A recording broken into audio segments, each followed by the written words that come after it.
మిథున రాశి వారు ఈ మిథున రాశి వారికి ఈ వారంలో మొత్తం 3 గ్రహాలు మాత్రమే అనుకూలంగా సంచరిస్తున్నాయి. అయినా భయపడాల్సిన పని లేదు. మంచి ఫలితాలను అవకాశాలను ఈ వారంలో మీరు చేజిక్కించుకుంటారు. దశమ స్థానంలో రాహువు వల్ల విదేశీ వ్యవహారాలు బాగుంటుంది. నూతన వ్యాపారాలు ప్రారంభించుకోగలుగుతారు. నూతన వ్యక్తుల వల్ల కూడా మీకు మంచి జరగడానికి అనుకూల వాతావరణం కనిపిస్తుంది.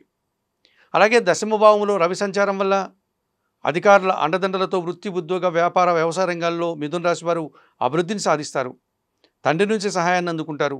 ప్రభుత్వం నుంచి సహాయాన్ని అందుకుంటారు. నూతన ఉద్యోగాలు పొందడానికి అవకాశం ఉంది.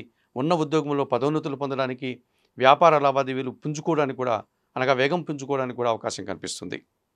అలాగే దశమ భావంలో బుధ సంచారం వల్ల వ్యాపార అభివృద్ధి బాగుంటుంది. ఉన్న వ్యాపారాలు విస్తరించుకోగలుగుతాయి.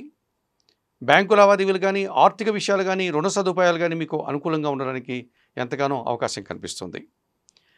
అయితే ఈ వ్యయములో గురు సంచారం వల్ల పని భారము, శ్రమ అధికమయ్యే సూచన కనిపిస్తుంది. ఆర్థికపరమైన విషయాల్లో కూడా అధిక ఖర్చులు మిమ్మల్ని ఇబ్బంది పెట్టే సూచన కనిపిస్తుంది. ఈ మిథున రాశి వారికి ఈ వారంలో బుధ, గురు, శుక్రవారాలు అనుకూలంగా కనిపిస్తున్నాయి.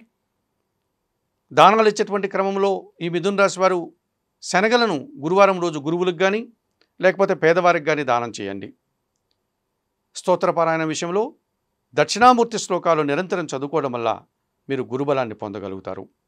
ఆలయ సందర్శన కార్యక్రమంలో భాగంగా మిథున రాశి వారు దక్షిణామూర్తి స్వామిని సందర్శించి స్వామివారికి నమస్కరించుకొని పూజాది కార్యక్రమాలు నిర్వహించడం వల్ల మరింతగా మంచి ఫలితాలను పొందడానికి అవకాశం ఉంటుంది.